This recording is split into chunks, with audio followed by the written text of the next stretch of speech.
Bonjour à tous, je suis ravie de vous retrouver pour cette dernière vidéo de la semaine.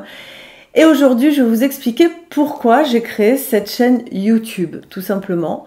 Parce que vous m'avez souvent posé la question quand je vous ai dit demandez-moi un peu mon parcours professionnel. Et j'avais vraiment envie de faire une vidéo seule, vraiment, qui va parler que de YouTube. Parce que c'est vraiment quelque chose qui m'a amené à un autre niveau, au niveau professionnel, qui a été une expérience, et qui est encore évidemment une expérience très enrichissante. Alors, comment je suis venue à YouTube? On va remonter un petit peu le temps.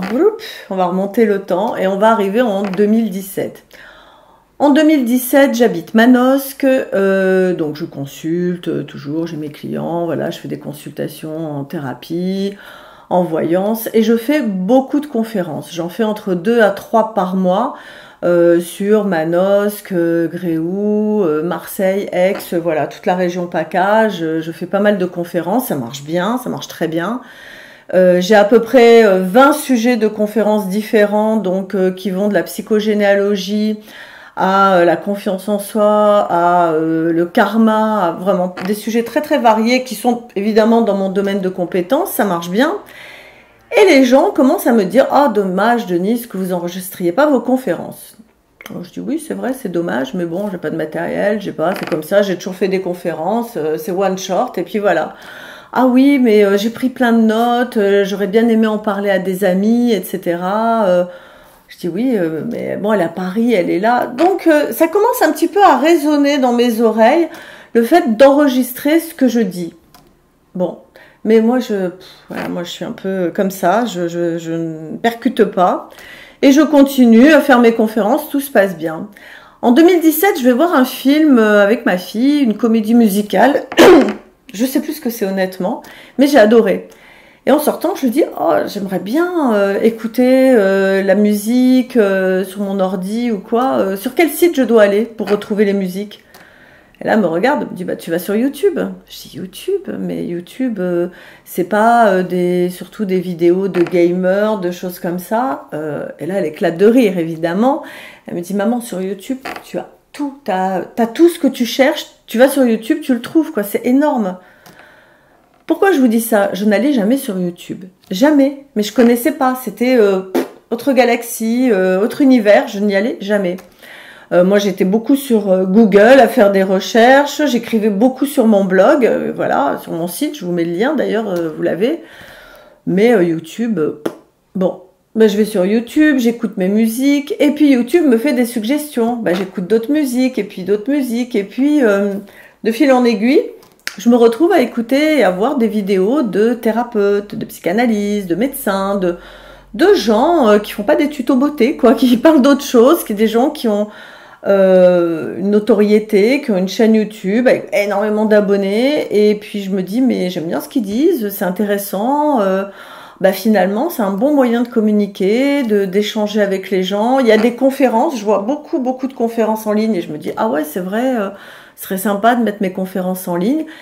Et donc l'idée commence à germer. Mais vous savez, c'est un petit peu une idée, c'est comme une graine hein, qu'on plante. Puis il faut l'arroser, Alors moi je l'arrosais en regardant YouTube et tout, mais c'était pas très clair dans mon esprit. C'était juste ah oui, ce serait sympa. Voilà, ça s'arrêtait là.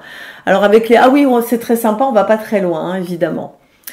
Puis de c'est très sympa, je me dis mais vraiment ça me plairait bien. Et au fur et à mesure que YouTube m'intéressait, j'ai commencé à regarder des tutos, comment créer sa chaîne YouTube, à vraiment m'intéresser de plus en plus. Il s'est passé un phénomène assez bizarre, c'est que les conférences, ça commençait à être un petit peu lourd pour moi, parce qu'une conférence, bon, faut la préparer, ok, après faut se déplacer pour y aller, donc ça vous prend l'après-midi, faut vérifier que la salle, tout est bien installé, etc. Vous attendez les gens, vous faites votre conférence, à la fin de la conférence, les gens viennent vous voir, donc ça c'est sympa, on va pas se mentir. En plus, j'avais écrit 2 livres en 2018, donc les gens m'achetaient les livres, donc ça me prenait 4 heures, 5 heures de mon temps. Et ça me fatiguait énormément. J'ai plus 20 ans, hein, vous le savez, donc ça me prenait une énergie, le lendemain j'étais raplapla. Et donc l'idée continue à germer, je m'intéresse, et ça dure pendant 6 mois. Pendant 6 mois, je réfléchis à ce projet, et j'achète du matériel pourri, on va pas se mentir, j'ai vraiment pas investi énormément. Bon, je le regrette à présent. Je pense que si j'avais investi dans du bon matériel, mes vidéos auraient décollé un peu plus. Mais c'est comme ça, on revient pas en le passé, on va de l'avant. Donc j'achète un matériel pas terrible et je commence à faire ma première vidéo, je m'en souviens encore, le 3 juin 2018. Et c'était sur la confiance en soi. Je dis, vas-y, attaque fort ma fille, confiance en soi, ouais. J'avais pas une énorme confiance en moi, je vous dis, la première fois que j'ai fait ma vidéo. Alors, je l'avais pas préparée, c'est-à-dire j'y suis allée comme ça, on y va. Alors, je savais de quoi je parlais, évidemment, ça fait 15 ans que je fais des conférences sur la confiance en soi. Mais c'est très différent comme approche et comme travail. Et après, au fur et à mesure, donc j'ai développé la chaîne, je faisais une vidéo tous les 15 jours, pas très bon matériel, le son pas terrible, peu de vues, très peu de vues, très peu d'abonnés. Je vais vous dire, les 50 premiers abonnés, c'est des gens qui me connaissaient vraiment, qui m'ont dit « Allez, on te fait plaisir, ouais, on s'abonne et tout, c'est sympa ». Et pendant un an, je développe laborieusement cette chaîne YouTube en me posant de plus en plus de questions. Au bout de 6 mois, j'avais 150 abonnés. Et au bout d'un an, j'en avais 250. Donc c'est pas, vous voyez, c'est pas hyper motivant. Moi, j'avais au moins envie d'avoir 1000, 2000 abonnés, quoi, un peu comme ça. Et ça fonctionnait pas. Et à un moment donné, je me suis posée et j'ai vraiment demandé à mon guide, quoi. J'ai demandé à l'univers, j'ai demandé à mon guide aussi, parce que bon, tant qu'à faire, au moins, je sais que lui, il me parle et c'est direct. Je lui dis, pourquoi ça ne fonctionne pas? Qu'est-ce qui se passe? Donc, entre-temps, j'avais commencé à acheter un nouveau matériel que j'utilise là, qui est quand même de meilleure qualité. Alors, il y a toujours meilleur, mais là, déjà, on est dans une qualité sympa. J'ai investi dans un micro, voilà, pour que le son, pour que vous m'entendiez, c'est quand même la moindre des choses.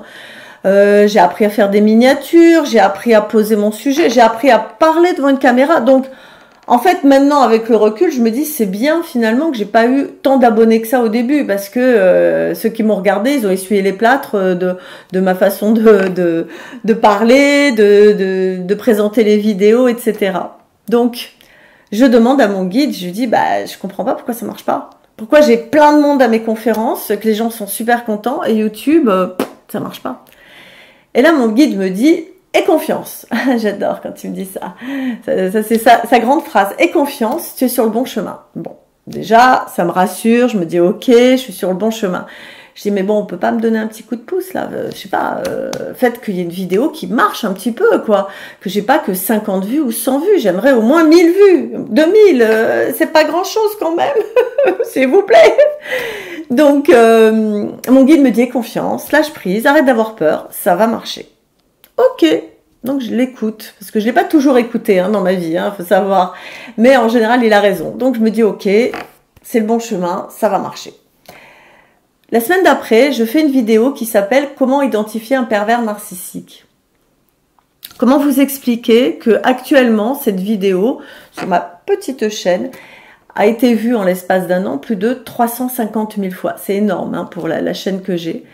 Et cette vidéo, elle a cartonné dès le départ. Alors le sujet, moi, me parlait beaucoup parce que, effectivement, en tant que thérapeute et médium, j'ai eu beaucoup de personnes qui venaient me consulter, à qui je disais, oui, un tel, c'est un pervers narcissique, votre père, votre mère, votre mari, votre conjointe.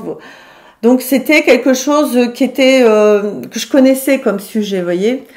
Donc quand j'ai proposé la vidéo, j'ai essayé de la construire. Là, j'avais quand même un peu d'expérience. Ça faisait un an que j'avais ma chaîne, même si elle n'était pas encore énormément vue. Et donc la vidéo a été assez bien construite, il me semble. Et du coup, il y a eu pas mal de vues. Et de là, les abonnés, vous avez commencé à venir. Il y en a eu 500, 1000, 2000, 3000. Et puis c'est monté, jusqu'à ce que cet été, là, début août, le 12 août exactement, qui est une date importante pour moi. Je vous dirai pas pourquoi, mais ceux qui me connaissent savent pourquoi c'est important. C'est pas ma date de naissance, voilà. C'est de quelqu'un que j'aime beaucoup. Coucou ma chérie. Donc le 12 août, 10 000 abonnés. Ça y est, je me dis waouh, super. Donc là vraiment, finalement, mon guide avait raison comme d'habitude. Effectivement, c'est un média qui permet de rentrer en contact avec les gens, qui me permet à moi. Alors, ce que ça m'a apporté vraiment depuis 2 ans que j'ai cette chaîne, je commence à avoir un tout petit peu de recul. C'est pas l'aisance de parler face aux gens, ça avec les conférences, je l'avais peut-être même encore plus. mais c'est surtout de travailler plein de sujets différents. Alors c'est des sujets que j'aborde en thérapie ou en voyance, évidemment. Là, vous avez vu, j'en ai fait, on parle du corps, je parle de bien-être, je parle de spiritualité. Mais là, j'ai dû apprendre à travers ces vidéos à être synthétique, à vous parler vraiment précisément des choses et à avoir ce côté pédagogique que j'aime beaucoup. Donc, moi, ça m'a apporté énormément. J'espère de tout cœur, et c'est vraiment mon objectif, que ça vous apporte, que ça vous apprend des choses sur vous, sur votre vie, sur vos amis, pour vous permettre d'élargir votre conscience. Moi, c'est vraiment mon objectif, et c'est mon objectif en thérapie, c'est mon objectif quand je faisais les conférences, et c'est mon objectif ici, dans ces vidéos. C'est vraiment de vous permettre d'avoir une ouverture de conscience, de comprendre un petit peu qu'est-ce qui fait que ma vie, c'est autant la galère. Parce qu'on va pas se mentir, hein, la vie, c'est une galère. C'est pas facile.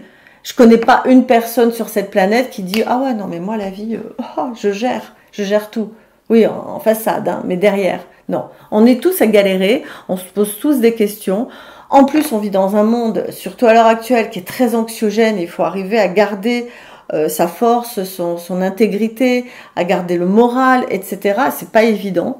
Donc moi, ce que je veux faire à travers ces vidéos et le partage avec vous, c'est de vous donner des pistes, de vous donner des clés pour vous permettre tout simplement d'aller mieux et d'avoir cet élargissement de conscience. Ok, voilà, c'est un petit peu ce que je souhaite dans mes vidéos et sur cette chaîne YouTube.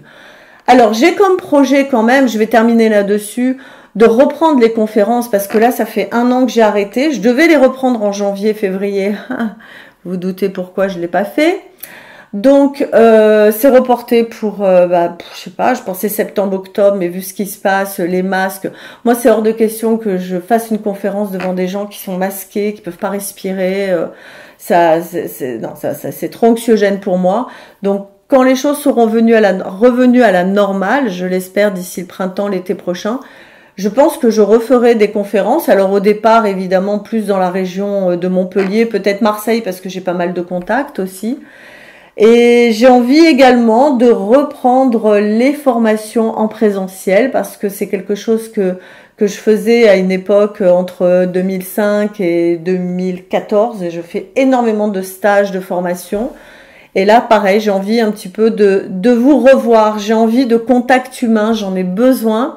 Et je sais que les gens en ont besoin. Donc c'est bien la vidéo, c'est génial, ça crée vraiment du lien, c'est un vrai lien, d'accord. Mais j'aime la présence des gens. Donc j'attends un petit peu que tout se calme et je vais repartir dans ces nouveaux projets pour 2021. Je pense que ça va se calmer. Voilà, on va être positif, ok. Donc je vous remercie en tout cas de votre attention, de votre écoute.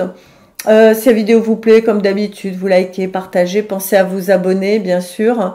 Et puis, on va reprendre tranquillement le rythme de une vidéo par semaine, peut-être 2 de temps en temps, mais ce sera pas tout le temps, ça va dépendre de mon emploi du temps. Ok?